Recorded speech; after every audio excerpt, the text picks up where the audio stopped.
আর গতকালকে কি হয়েছিল আপনার সাথে?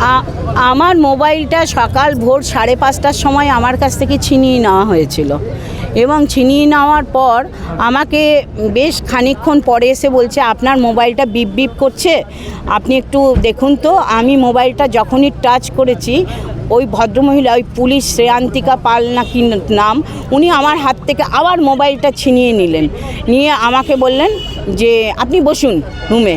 আমার মোবাইল আমি তারপর হাতে পাইনি।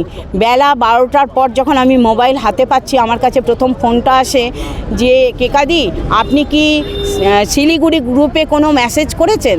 তখন আমি বললাম না, ফোন তো আমার কাছে ছিল না, আমি কি করে মেসেজ করব। বললো না, আপনার নামে এই মেসেজটা এসছে, আমরা বুঝতে পারছি আপনার মোবাইল হ্যাক হয়ে গেছে।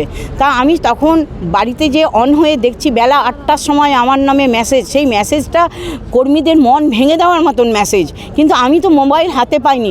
আমি প্রথমেই এটা আমার হাজব্যান্ডকে যখন বললাম এবং আমার যারা শুভবুদ্ধি সম্পন্ন মানুষ যারা আছে তাদেরকে বললাম এটা তো ক্রিমিনাল অফেন্স, কারণ আমার মোবাইলে পুলিশ মেসেজ করে দিচ্ছে, এর থেকে খারাপ ঘটনা আর হতে পারে না। কমপ্লেন করেছেন নাকি?